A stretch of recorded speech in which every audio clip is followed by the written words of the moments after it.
Abran sus Biblias en Filipenses, capítulo 3, versículo 7. Está hablando Pablo a la iglesia de Filipos y le dice: pero cuántas cosas eran para mí ganancia, las he estimado como pérdida por amor de Cristo. Y ciertamente, está hablando de un tiempo pasado, cuando él se convirtió, era lo que era para mí ganancia, cuando me convertí, pérdida. Y años después, aún estimo ahora todas las cosas como pérdida por la excelencia del conocimiento de Cristo Jesús, mi Señor, por amor del cual lo he perdido todo y lo tengo por basura para ganar a Cristo. Tremendo, pueden tomar asiento todos, amén. Cuando dice ganar a Cristo no se refiere a ganar la salvación. ¿Cuál es el anhelo de Pablo? Quiero más del Señor, quiero más. Pablo, el que había viajado al tercer cielo, Pablo, el que había visto milagros impresionantes, Pablo, al que se le apareció el mismo Jesús en el camino a Damasco, decía: no me conformo, quiero más de Jesús. Hoy es una predicación especial. El domingo que viene vamos a comenzar con la serie de Santiago, pero hoy una predicación, hacer el primer domingo del año, que quiero que nos marque el rumbo y el anhelo de este año para la iglesia. Tiene un título un poco raro, un llamado al horno de fuego, y ahora vamos a entender por qué. La idea no es sufrir por sufrir, que sufro por Jesús, entonces al bajar la escalera me tiro de rodillas, porque no significa eso, sino que quiere decir lo que Pablo está diciendo acá: amar a Jesús por encima de todas las cosas. ¿Alguna vez se preguntaron cómo es que Pablo pudo soportar todo lo que soportó, a tal punto que en medio de grandes tribulaciones él podía decir: sobreabundo de gozo en todas mis tribulaciones? ¿Alguna vez se preguntaron, estaba loco o sufría muy poquito y lo agrandaba para parecer que estaba sufriendo de verdad por Jesús? ¿O él tenía otra vida? ¿O tenía más de Cristo? No sé. ¿Cómo es que él pudo soportar todo lo que soportó y en medio de todas sus tribulaciones él podía decir, como dijo en 2 Corintios 7:4, sobreabundo de gozo en todas mis tribulaciones? Sobreabundo, estoy lleno de gozo en mis tribulaciones. Otra pregunta válida sería: ¿cuál era la motivación de Pablo para continuar eligiendo esa vida de tribulaciones? ¿Verdad? O sea, porque que nos pasaba, yo creo que era brujería, que en las mañanas siempre veníamos con Fer por los domingos por cierto camino, y en el mismo lugar como 3 veces se le rompió el auto, pero en el mismo lugar. No en el mismo lugar del auto, sino en la misma calle. ¿Vieron la plaza La Macacha? ¿Cómo es? La Güemes. Ahí. Es un lugar tranquilo, donde no hay drogadictos, donde no pasa nada, a las 6 de la mañana. Ahí se le rompía, como 3 veces se le rompió el auto ahí. Y decíamos, bueno, esto es brujería. Y sabiamente cambió de calle. Después se le rompió el auto por otras cosas, pero ya no por brujería, ¿no? Pero sabiamente él no siguió eligiendo el mismo lugar si sabía que en el mismo lugar había como opresión espiritual. Generalmente cuando le tocaba enseñar a él, ¡pum!, le pasaba algo a la camioneta.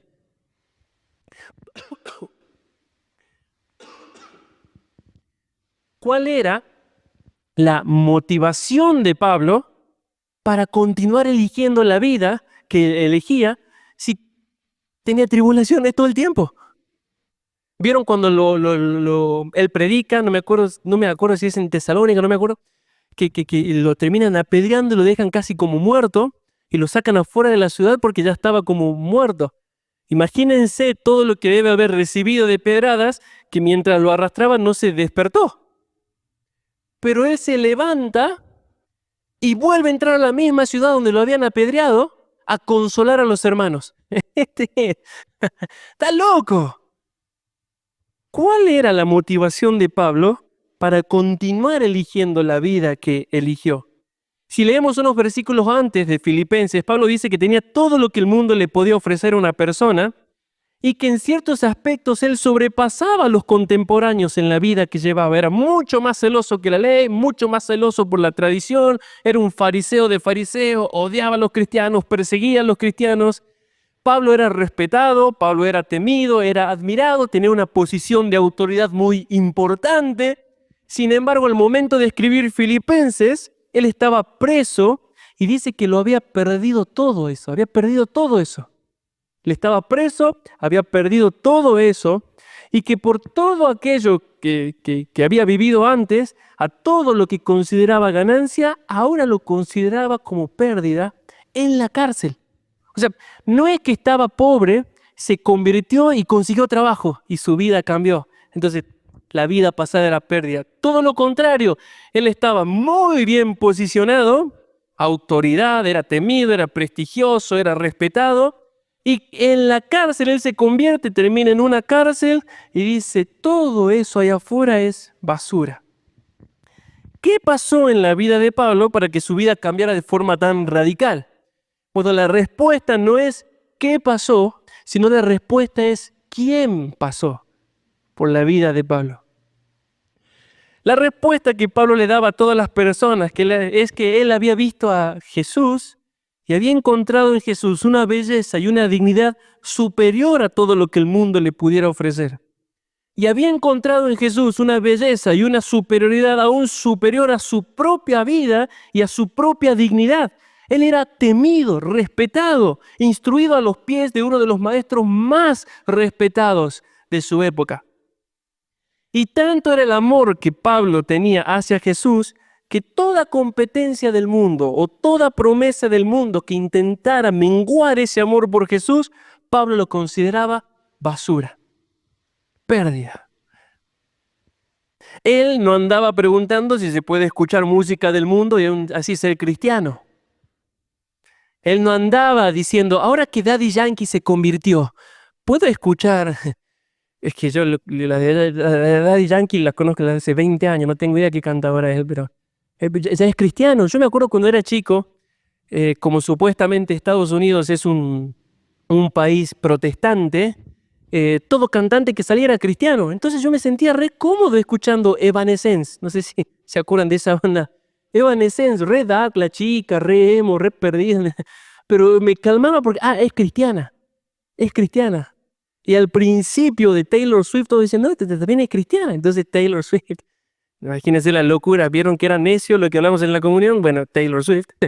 Es cristiana. ¿Por qué? Porque salió del coro de la iglesia, su papá siempre va el domingo a la iglesia. Pablo no andaba diciendo, ¿puedo escuchar Evanescence y aún estar en el ministerio?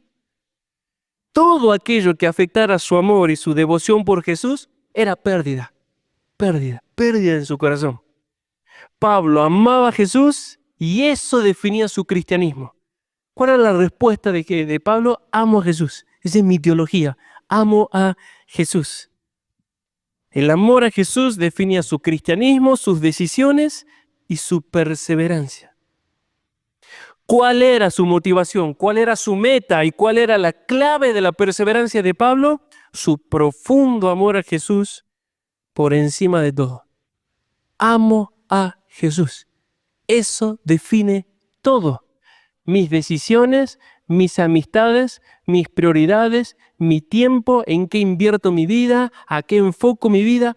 Amo a Jesús. Si elijo o no volver al lugar donde casi me sacan muerto por ser apedreado, es problema mío. Yo amo a Jesús. Estaba enloquecido por Jesús.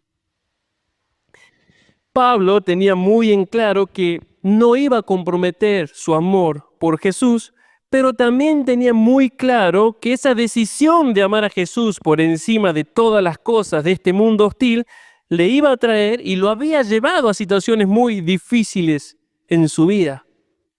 Muy temprano, apenas se convierte, él tiene que descender en una canasta por los muros de Damasco porque lo iban a matar. Eso está en Hechos 9:25. Muy temprano en su vida, él ya tenía que decidir qué camino iba a seguir. Si iba a seguir a Jesús o iba a tratar de amoldar su cristianismo al mundo para no padecer tanto. Apenas se convirtió. Él tenía que elegir qué va a hacer. Si nos ponemos a pensar, Pablo estaba experimentando un cambio súper drástico en su vida. Unos días antes, él andaba respirando amenazas y muerte contra los discípulos, dice Hechos 9:1. Y ahora la muerte lo estaba persiguiendo por ser discípulo. Imagínense el cambio, el shock rotundo, el cambio en su vida. De ser temido a ser odiado, perseguido. Entonces, desde el comienzo de su vida cristiana, Pablo tuvo que enfrentarse ante la siguiente pregunta. ¿Seré fiel a Jesús cueste lo que cueste o voy a dar mi brazo a torcer ante las presiones del mundo? Tenía que responder eso. Recuerden que la decisión de seguir a Jesús es una respuesta de vida. Yo no puedo decir te amo con todo mi corazón y luego comprometer mi fidelidad para estar tranquilo en el mundo. La verdadera decisión de seguir a Jesús es una respuesta de vida y Pablo tenía que responder a esa pregunta. ¿Voy a ser a Jesús? ¿Voy a ser fiel a Jesús cueste lo que cueste? ¿O voy a dar a torcer mi brazo ante las presiones del mundo? ¿Qué voy a hacer? Y esa pregunta se tiene que hacer todo discípulo de Jesús. Los mismos apóstoles, Pedro y Juan, al principio de su ministerio ellos fueron amenazados y azotados, dice Hechos 5:40, por predicar a Jesús. Así que ellos también al principio de su ministerio tuvieron que decidir si iban a amar a Jesús por encima de sus vidas o acomodarse a las demandas y a las presiones del mundo. Y la misma decisión tuvieron que tomar Daniel, Sadrac, Mesac y Abed-Nego cuando fueron llevados a Babilonia. Por eso ahí está el título, ya como que se va acercando un poco al tener sentido, ¿no? Un llamado al horno de fuego. Muchas veces se toma el libro de Daniel para estudiar los tiempos finales. Entonces uno menciona a Daniel y ya las 4 bestias, los imperios, el anticristo, el pequeño cuerno que sale, un montón de cosas. Pero una de las lecciones más importantes que quiere enseñarnos el libro de Daniel es cómo vivir fieles a Dios en un mundo hostil. Por eso hay tantas historias heroicas en el libro de Daniel. Yo creo que todos conocemos la historia de Daniel en el foso de los leones, pero yo quiero centrarme en la historia de Sadrac, Mesac y Abed-Nego cuando fueron forzados a postrarse ante la imagen de Nabucodonosor. En Daniel 3, Nabucodonosor manda hacer una estatua de oro para que todo el mundo la adore y se postre ante ella. ¿Sí? Y el que no adore a la estatua y el que no se postre ante la estatua iba a ser echado a un horno de fuego ardiente. Eso está en Daniel 3, del 5 al 6. Cuando llega el momento de adorar y postrarse ante la imagen, los 3 amigos de Daniel no lo hacen y quedó evidenciado ante todo el imperio que su lealtad suprema era con el Dios de Israel. Simplemente imagínense eso, cientos y cientos de personas postrándose ante la imagen y se ve 3 flaquitos ahí firmes, ¿no? Yo no me postro. Esto enfurece a Nabucodonosor y los manda a llamar y en el versículo 14 del capítulo 3 les dice: es verdad, Sadrac, Mesac y Abed-Nego, que vosotros no honráis, eso es buenísimo, vosotros no honráis a mi Dios, ni adoráis la estatua de oro que he levantado. ¿Están dispuestos para que al oír el son de la bocina, de la flauta, del tamboril, del arpa, del salterio, de la zampoña y de todo instrumento de música, os postréis y adoréis la estatua que he hecho? Si no la adoran, en la misma hora seréis echados en medio de un horno de fuego ardiendo. ¿Y qué Dios será aquel que os libre de mis manos? ¿Le hace acordar una historia como unos 70 años después de la muerte de Jesús? Lo vamos a tener acá dentro de poco, espero que no, pero Policarpo, ¿no? Al Policarpo el procónsul le decía: nega a Dios. No lo voy a hacer. Y entonces te voy a prender una hoguera, te voy a quemar en la estaca. Y Policarpo dice: me amenazas con un fuego que se apaga dentro de una hora y tú no tienes miedo del fuego eterno al cual te estás dirigiendo. Yo no voy a adorar. Lo mismo estaba haciendo Sadrac, Mesac y Abed-Nego. Así que imaginen la situación. El rey no estaba hablando metafóricamente como si el horno de fuego fuera una prueba difícil. Entonces el horno de fuego es que les voy a bajar el aguinaldo, o no les voy a dar el aguinaldo, o les subo el colectivo de saeta. No era algo una prueba metafórica, como que van a comer menos ahora, porque son judíos y me caen mal. Era literalmente un horno de fuego y ellos literalmente iban a morir. No era algo metafórico, no era una amenaza. No cuando el padre a veces se enoja y me dice: saca la manito y le arranco. No le decimos así a Jerez, pero así nos solían. Te arranco la cabeza, Nicolás, así bien las cosas en la escuela, me decían. No era literal eso, se refería a un chirlo doloroso, pero no que me iba a arrancar la cabeza. Pero en este caso, Nabucodonosor no estaba siendo exagerado. Se van a ir al horno de fuego. Y aunque nosotros no sepamos qué hacer, si bien alguien con mucho orgullo puede decir, el Señor nos va a dar la gracia en ese momento, hay que estar en ese momento, hay que estar. Sabiduría ante todo, recuerden, no es el necio aun cuando calla es contado por sabio. Si no lo viviste, no tenemos idea. En ese momento alguien puede decir que el Señor nos va a dar la gracia y todo eso, pero la verdad es que ahora nuestra realidad es completamente diferente y no sabemos qué hacer si se nos presenta una situación así. Pero la verdad es que nosotros también como discípulos de Jesús somos presionados por el mundo, el diablo y la carne a renunciar nuestra lealtad a Jesús y vivir tranquilos. Simplemente tienes que comprometer algo de tu lealtad. Noten que a estos 3 judíos, Sadrac, Mesac y Abednego, no se les prohibía seguir adorando al Señor. A ellos, sí, ellos simplemente tenían que postrarse ante la imagen y todos los problemas iban a acabar. Algo mínimo, se tenían que postrar ante la imagen. Nadie los iba a acusar de traidores porque iban a hacer todo lo que el imperio estaba haciendo. Para el resto del imperio, era un Dios más a quien adorar. Nada más. Era un Dios más a quien adorar para poder seguir con sus vidas tranquilas y aún volver al culto del Dios de su región, por ejemplo. No implicaba nada para ellos postrarse ante la imagen de Nabucodonosor. Para todo el imperio era algo normal. Pero estos 3 judíos no lo veían como algo normal. Para ellos no era simplemente adorar otra deidad. Si ellos cedían ante la presión del mundo, habrían dejado de ser fieles a Dios.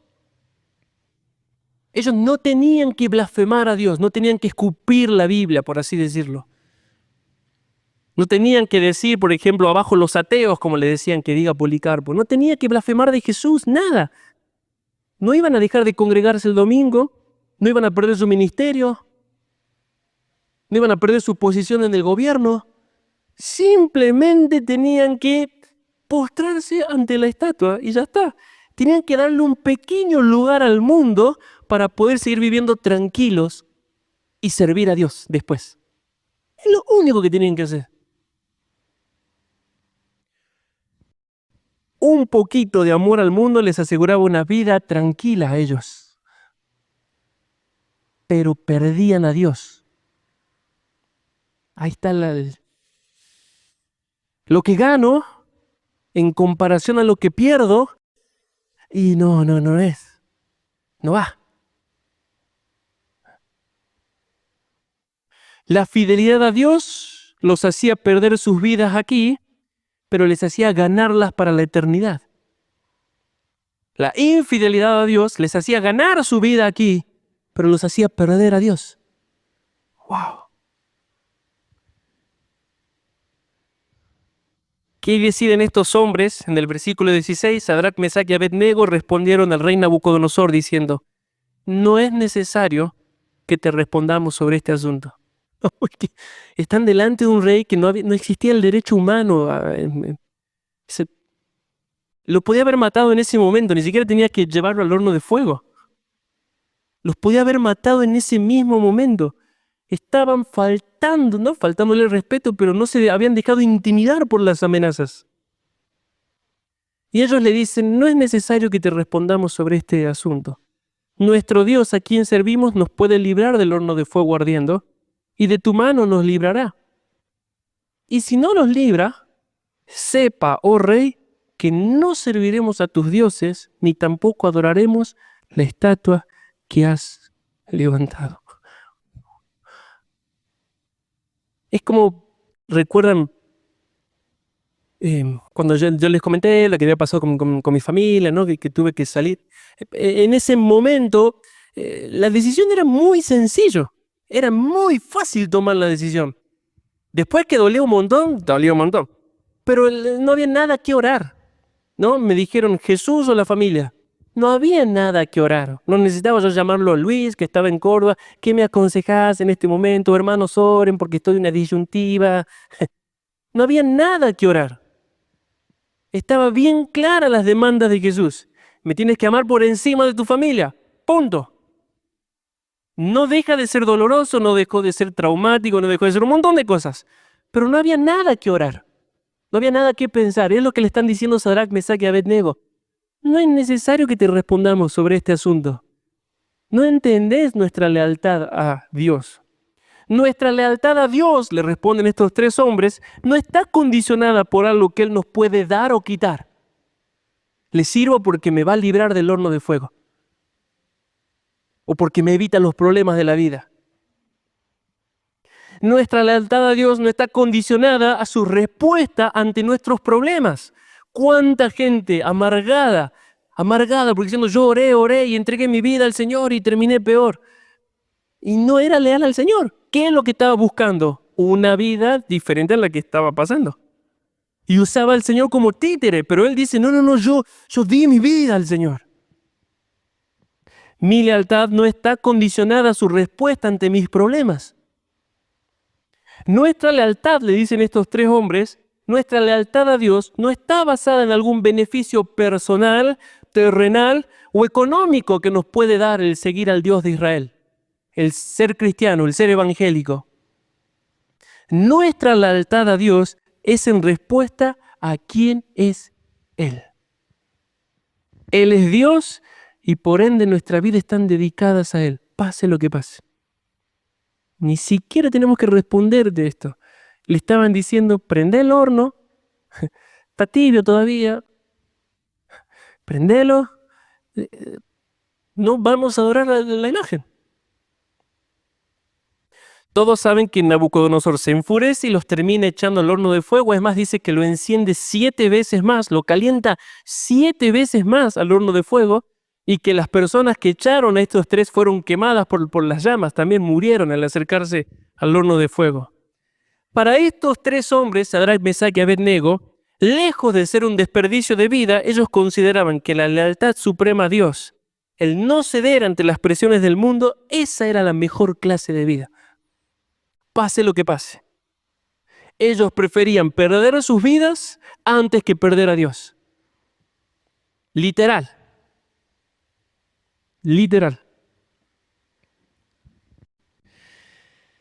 ¿Qué nos enseña esta historia? Que el amor a Dios por encima de todas las cosas puede que nos lleve al horno de fuego, hermanos. Pero esa es la mejor clase de vida en este mundo. El amor supremo a Dios muy posiblemente nos lleve al horno de fuego. Pero esa es la mejor clase de vida en este mundo. No sin lágrimas, no sin dolor.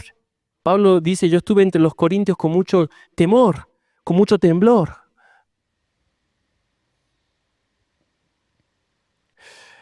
Esa es la mejor clase de vida de este mundo. Pablo decía que morir en el servicio a Cristo era ganancia. El vivir es Cristo y el morir, ganancia.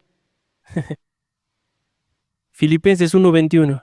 Y por eso consideraba todo como pérdida y basura con tal de no perder a Jesús. Eso está en Filipenses 3:8.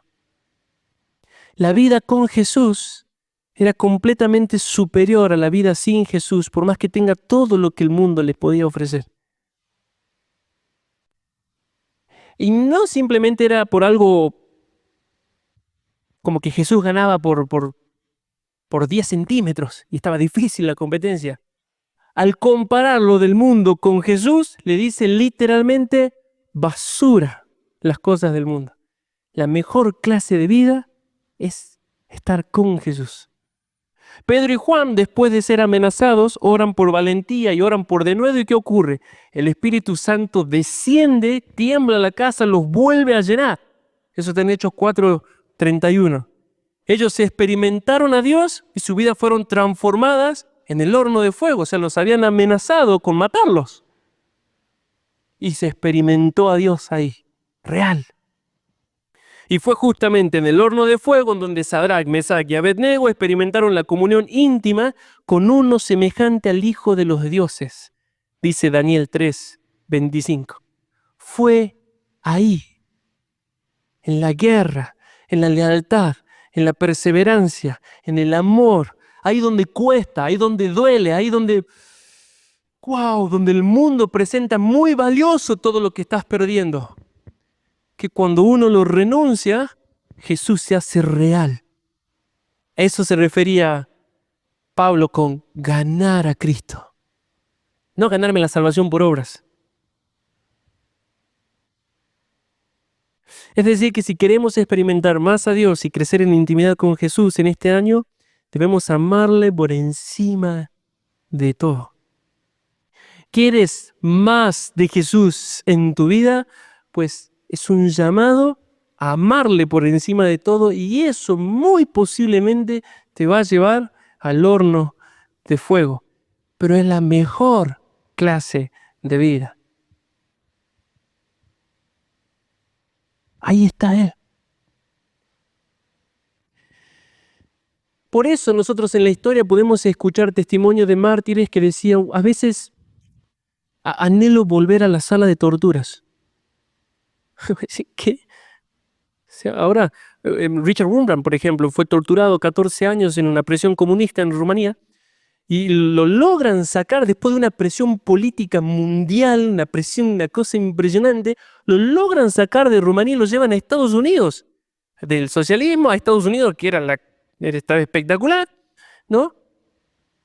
Y ella tenía todo, era respetado, era amado, daba conferencias. Ahí fundó La Voz de los Mártires, ¿no? Richard Wurmbrand, La Voz de los Mártires, que ahora sigue trabajando, La Voz de los Mártires. Pero él contaba sus testimonios y decía, es que ahí literalmente éramos como Esteban. Mientras más nos torturaban, más se abría el cielo y lo veíamos a Jesús en la cárcel. Pues, ¡está loco! Y en otro testimonio él cuenta, más nos torturaban y éramos como la flor que apretaban, y mientras más lo apretaban, más daba su fragancia. Sentíamos el consuelo ahí. Vimos cosas inimaginables dentro de la cárcel, decía él. Sufrió, no pudo volver a caminar muy bien después de las torturas. En muchos videos él sale ya sentado y sin zapatos, porque ya le habían deformado tanto los pies de la tortura. Sin embargo, él decía, ahí vimos cosas, Dios se hizo real. Otro ejemplo de esto es una hermana, Gladys Aylward. Gladys Aylward, no sé si la conocen, una hermana en China que lleva no sé cuántos niños debajo del fuego enemigo y los cuida y los salva y entrega su vida por ellos. Es espectacular. Y ya cuando era ancianita vuelve a Inglaterra y entra a una iglesia y ve todas las hermanas bien adornadas. Iba a decir, no se dice adornadas, ¿cómo se dice? Adornadas, ¿no? Maquilladas, adornadas. Maquilladas y bien, y ella veía como que no había guerra, era muy tranquilo, era muy superficial. A la edad no sé cuántos años, 80 años, no sé cuánto tenía, decidió irse a Hong Kong y abrir un orfanato y entregarse en la misión por Jesús, a estar en una iglesia cómoda. ¡Wow! Y Gladys Aylward fue en el 1900 Chirola, hace unos 70 años. ¿Qué es lo que pasa cuando uno decide amar a Jesús por encima del mundo? Él se hace precioso, Él se hace real. Comienzas a tener comunión con uno semejante al Hijo de los dioses en el horno de fuego. A tal punto que luego tienes deseo de estar en el horno de fuego para volver a sentir lo que sentías. El amor supremo a Jesús es nuestra victoria sobre el mundo, la carne y Satanás. El amor supremo a Jesús. Y todo aquello que apague ese amor debe ser erradicado de nuestras vidas. El amor supremo a Jesús es la base de la comunión íntima con Él. Por eso cuando se está hundiendo el barco, ¿vieron en la isla de Malta? Cuando Pablo está viajando a Roma, todos están enloquecidos porque lo agarra ese tornado y Pablo sale tranquilito de su cuarto. Dice, tranquilos, no teman. O sea, estaban en un huracán, en el mar. No teman. Yo estuve con Jesús ahí, ninguno va a morir. Es espectacular. Tranquilos, tranquilos, tranquilos, no temas. Todos saben qué pasa cuando llega a la isla de Malta. Lo muerde una serpiente y todos decían, este tipo va a morir. Pero ya el Señor le había dicho, tranquilo, ya está. Es la mejor clase de vida. Lo mismo, Pablo tenía mucho miedo al estar en Corintio, de tal punto que se le tiene que presentar al Señor. Él dice, no temas, Pablo, yo tengo mucho pueblo aquí, quédate. Es en la guerra donde se hace realidad las promesas. Esa es la lealtad suprema. Es cuando yo tengo que decidir, ¿voy a acomodar mi cristianismo a las presiones del mundo o voy a ser leal a Jesús? En una decisión ganamos a Dios. En otra decisión perdemos a Dios. Por eso este año que comienza el Señor nos llama a la mejor clase de vida, y esa vida está en el amor, en la consagración y en la adoración a Él en todas las áreas de nuestras vidas. Los tres ejemplos que vimos, Sadrach, Mesach y Abednego, Pablo y Pedro y Juan, tenían muy en claro que si le abrían la puerta a una vida más cómoda, perdían a Jesús. Lo tenían bien en claro. Ninguno de los tres sufrió metafóricamente. Luego, capítulos más adelante, le revientan las espaldas a Pedro y a Juan por seguir a Jesús. Luego matan al hermano de Juan. Luego Pedro es metido preso y para que esta vez no se escape le ponen 4 soldados así para que duerman con él. Estos 3 ejemplos que vimos tenían muy en claro que si le abrían la puerta a una vida más cómoda, iban a perder a Jesús, literal. Por eso Pedro y Juan responden, no vamos a dejar de decir lo que hemos visto y oído. Hagan lo que tengan que hacer. Fue el amor por Jesús lo que los hizo elegir el horno de fuego a elegir una vida más cómoda. Así que en este año que comienza todos nosotros podamos detectar aquello que nos está haciendo perder a Jesús en nuestras vidas, y hay que tomar una decisión con eso. Y así al final de este año poder decir, ahora entiendo que las cosas de este mundo son pérdidas en comparación a Jesús. ¿Cómo uno puede llegar con gozo a estar preso? Tiene que matar al mundo. Tiene que amar a Jesús por encima de todo. Esta palabra es un llamado a este año a hacer eso. ¿Cómo Pablo pudo vencer todo lo que venció? Mi teología se define en yo amo a Jesús por encima de todas las cosas. ¿Cómo Sadrach, Mesach y Abednego vencieron a Nabucodonosor? Por su lealtad suprema a Dios. Todo aquello que apague mi amor a Jesús debe ser erradicado. Todo aquello en mi vida que apague. Lo que apaga el amor a Jesús en mi vida no es lo mismo que en tu vida. Yo ayer le decía a André, no está mal ver un partido de tenis, pero en mi vida, si yo le llego a abrir la puerta a un partido de tenis, me pierde todo enero. Mauro entenderá por qué y los tenistas también. Es mi lucha. A mí me encanta el fútbol. Pero yo le abro la puerta al fútbol, me pierde todo el año. y pierdo a Jesús. Y luego voy a orar, pero está el tenis en mi corazón y el fútbol. Eso es mío. Tonteritas, pero lo suficiente como para alejarme y perder a Jesús. No sé cuál será lo tuyo. No tengo idea. Pero todos estamos en una situación donde voy a acomodar mi cristianismo para menguar la presión, para que el horno no esté tan caliente, o voy a ser leal a Jesús. Una decisión gana más de Cristo, la otra decisión lo pierde.